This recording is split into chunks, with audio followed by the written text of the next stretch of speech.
Shalom, it's Levi Shore. Welcome back to Swinga Torah. We are blessed to have Rabbi Mordechai Darvish with us again. And we're going to do Maisa Bereshis. We're going to do the third day of creation.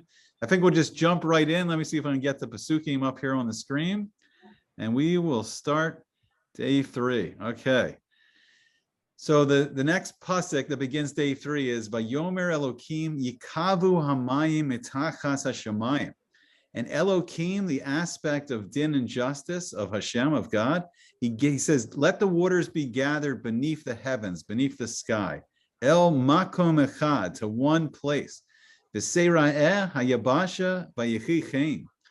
And then the dry land may appear, and it was so. Any thoughts? For sure. So if you look at the third word, you have yikavu, right? Yikavu. That's like a root of what we know to be a mikveh. Mikveh is a body of water that's not touched by man, and we know that that water makes a person holy if a person would dip in it, right? If a person's some kind of impurity, or as the Arizal would like to say that he didn't find anything that's more purifying to the soul as the mikveh. So you see that something's being created over here. Mitachat Hashemayim, obviously under the skies, and makom echad, right? And we said that makom, if you look at the numerical value of makom, is 186. If you take God's merciful name, which is the Yud, the Hey, the Vav, and the Hey, and you multiply each letter by itself, that means Yud times Yud would be 100. Hey times Hey would be 25, Vav times Vav would be 36, and Hey times Hey again would be 25. You would have 186, right? And it's the same numerical value as Makom. Makom is alluding to God, right? And then the next word is Echad, right? That the one is doing this, right? And then you see that the land is being like seen. Right, it's all there. It's just like being uncovered. And when you separate things, that's when you can uncover things. When everything's just like one big glob, you don't see that. You see just like one big unity. But when you separate, you can see distinction. That's what I would say for that. Yeah, so I've heard, I believe I remember learning a concept that the mikveh, like the waters of the mikveh, because it's pure rainwater, the rain's coming right from Shemayim, and it's connected to Shemayim. That's why a person can't handle any of the water. A person can't gather the water in a utensil and move it. So because it's connected to Shemayim, it has the Tahara, it has the spiritual, the positive spiritual energy of Tahara, and then it has the power to get out the negative spiritual energy and bring us back to a state of Tahara. And then the concept of Makom, that was incredible what you said about the relationship with the Gematrias.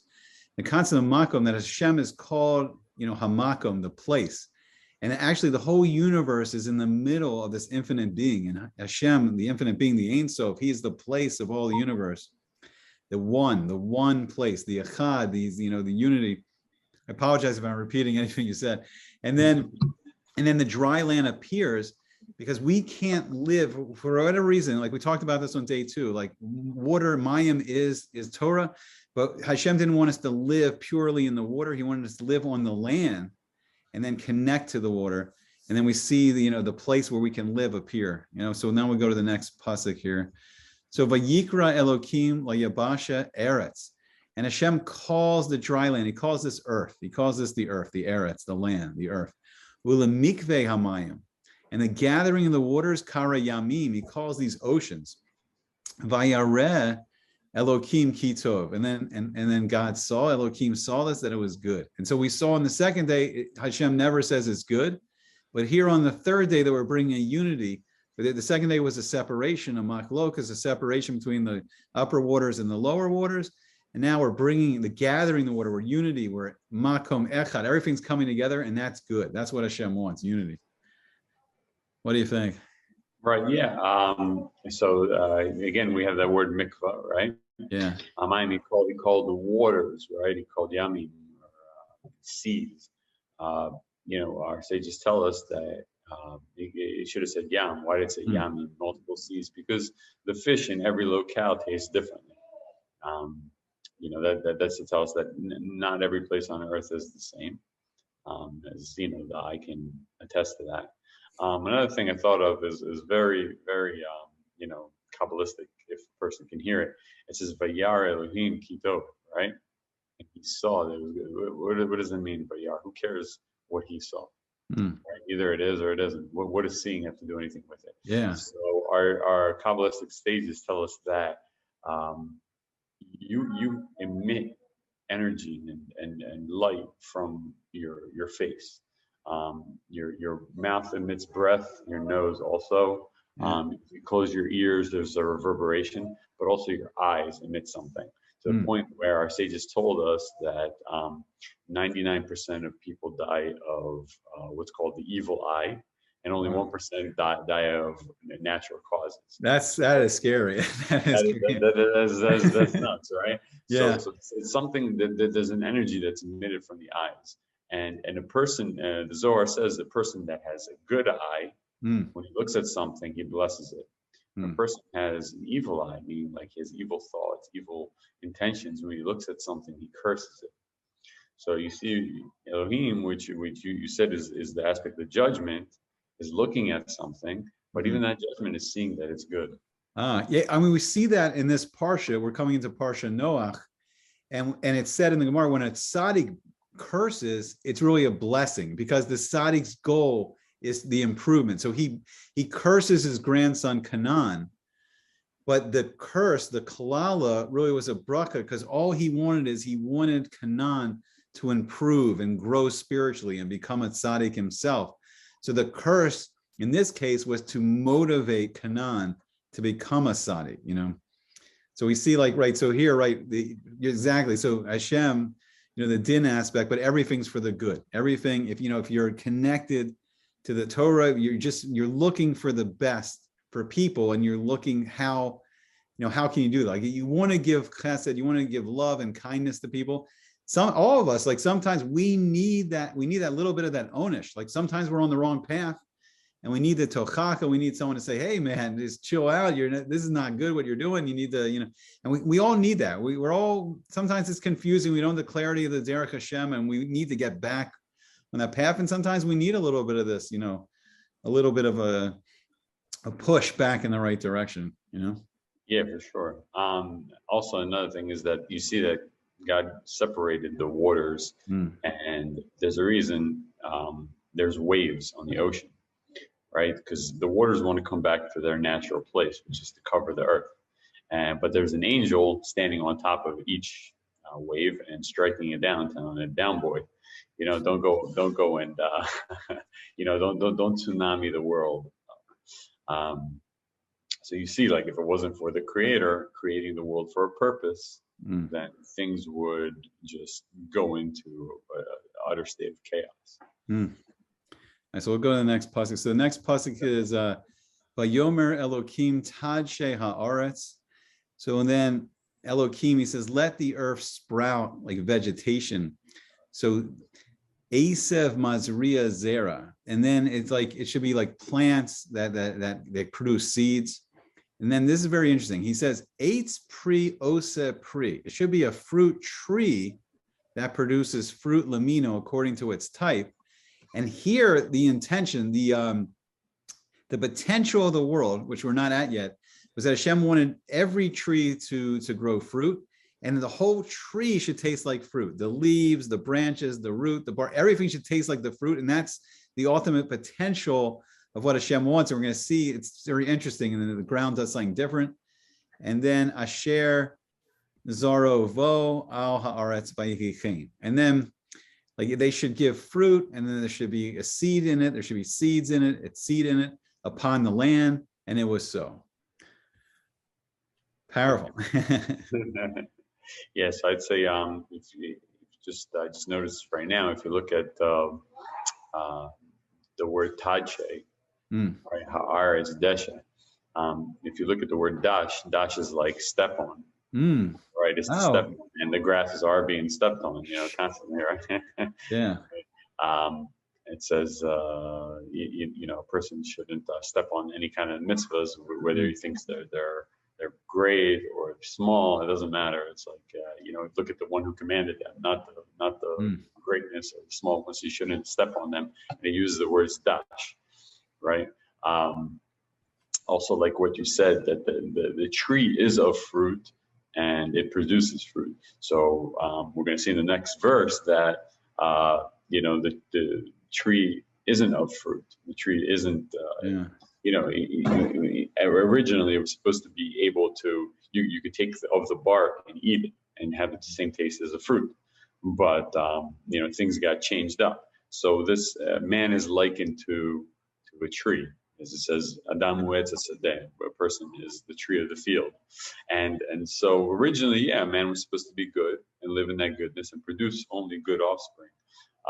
But because we're going to see later that man subsequently sins, then, he becomes a not good tree, meaning like a tree that's only a bark, that's bitter or whatever, you can't eat the tree, and produces fruit. The fruit sometimes good, sometimes bad. Okay, as we know, fruit in general. No, it's incredible idea. I mean, it's amazing. So one thing, what you were saying about Desha, I think it's really incredible. And I don't know if we fully appreciate, like when a person has a home, a lot of times they'll put down carpet, so it'll be nice and soft and comfortable in their home. And like Hashem's done that to the whole world. Like Hashem's created these beautiful fields and all this amazing stuff. So, it'll be like the world will be like a carpet for us. It'll be like really nice. Before we go to the next pasuk, I'm going to see if I can do this. I loaded up a video just showing like the beauty, just showing the beauty, a little bit of the beauty of the Mashiach Bereshis. I thought maybe we could just play this for a moment or two. Let me see if I can bring it up here. Let's see. Here we go here. And let me see if I can find the video. Let me just make it full screen. I just want to play a moment of this video. If it's working, we'll see. You see that? Or? Yeah. Okay, cool. And just appreciating the beauty of Hashem's world, the variety. It's unbelievable what Hashem's created. It's all for us to enjoy. I'll take a little moment just to appreciate the beauty of what Hashem's created. Yeah, it's amazing. Look at all that. Like if you say there's no purpose in all of that, then and it's a shame that some people can't see. It's like Vayareh Ki Tov. Some people can't see this. They can't see that the world's good, and it's the creation. It's such a shame in some ways, So we'll go back to the pasuk here, and we're going to see now. It's interesting. The earth does something very different. So the next pasuk is Vatotze haaretz deshe esev mazria zera leminehu. So that's right. So the earth brings forth this vegetation and produces seeds of every kind. But then instead of an eitz pri, instead of this fruit tree, it's just eitz, just a tree. The eitz esev pri. Asher Zoro Vo Laminehu. And it's a tree that produces fruit that has the seeds in it according to its type. Vayareh Elokim Kitov. And here again, Elokim sees, he saw it, that it was good. What's going on? why is the earth, making an audible here? It's crazy, right? It's so crazy. Well, again, like the creation wasn't created perfect, right? Because a perfect creator could create everything perfect. But again, he created it for a purpose. The purpose is to come and choose between good and evil. Yeah. Right. You have to have some semblance of evil in the world for a person to come and choose. And that's the essence of all reality.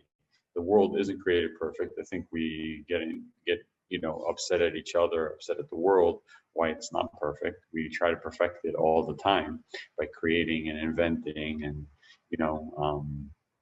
looking for the next best model and all that stuff.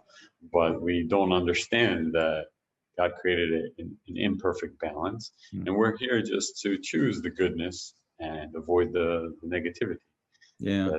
That's within creation. And so that's the semblance of the tree being created, with the tree not being good, and it has good fruit.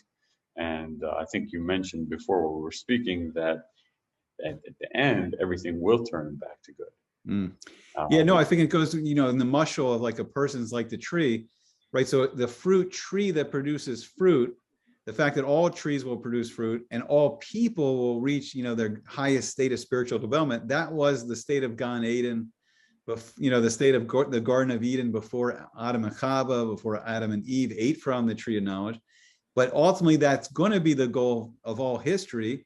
When Hashem may send Mashiach soon, and we have a king in Israel, and Mashiach ben Yosef and Mashiach ben David, that begin to teach us the Torah and bring us closer to Hashem, and then everyone's elevated, and the world is then elevated to that, that total potential, where every tree will bear fruit and taste like fruit, and every person will be sweet, like the sweetness of the Torah and the mitzvos and the good midos, and it's like the whole world will reach that potential. Yeah, there's also I think there's a Gemara that says that a person who doesn't taste it, he sees a fruit in the marketplace, doesn't taste it, will eventually be held accountable why he didn't taste that fruit, right? And, why should it be like that, right? I mean, Hashem wants us to enjoy this world. He created it for us to enjoy, and he told Adam and Chava, you can eat any tree. You can eat anything in the Garden of Eden. And it means the garden of pleasure, the garden of delight. You can eat anything here. I'm just asking you, don't eat this one thing. I don't think it's going to be good to, bring, the Yetzer Hara inside you. Don't bring good in.